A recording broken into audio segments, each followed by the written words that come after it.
Most personal websites function like museums. You walk in to find carefully selected exhibits, arranged chronologically, designed to showcase past successes. It is a space where the messy work is hidden in a drawer, leaving only the polished artifacts for display. In software, the readme document is the digital museum placard.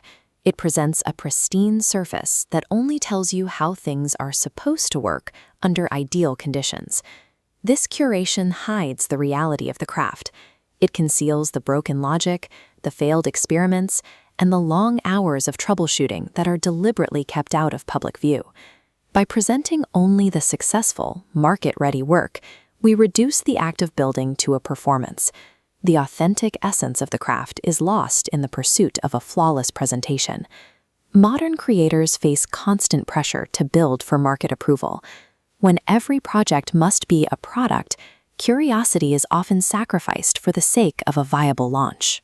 The fear of breaking things in public creates a chilling effect on innovation. If we only show what works, we lose the freedom to experiment with concepts we don't yet understand. A museum exhibit is static, it is finished. Software development is the opposite. It is volatile, dynamic, and constantly prone to failure. Hiding failures behind a polished portfolio stunts intellectual growth. It prevents us from the deep, uncomfortable work required to truly understand how complex systems function. There is an alternative to the sterile museum, the workshop. This is a space where active construction happens in plain sight, and the logic of the build is more important than the shine of the finish. In the workshop, the primary document is the commit log, a raw, chronological ledger recording the evolution of a project. It tracks specific mistakes, sudden pivots, and the exact moment the code broke, showing how the builder fixed it. This raw timeline is more honest than any readme. It provides a transparent record of thought, showing the struggle of discovery, rather than just the conclusion. Embracing the workshop environment shifts the focus.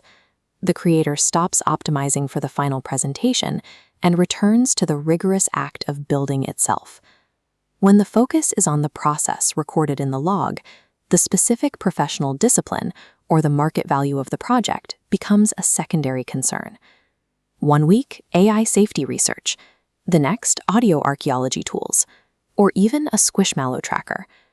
These disparate projects are unified by a single starting point, a genuine, unanswered question. The methodology requires building relentlessly until that answer becomes clear, or until the work itself forces the original question to change. This approach represents the purest intersection of technical craft and human curiosity. It is building because you need to understand, not because you need to sell. True building in public is an act of vulnerability. It requires exposing a thought process while it is still fractured and incomplete, long before it has been polished for an audience. Sustaining this practice requires a specific motivation. You build because you have a deep need to understand how the system works, regardless of who is watching the progress. In the workshop, some work will be good, some will simply be instructive. Both outcomes have equal value, as both provide the data needed to move forward. Stop curating sterile museums.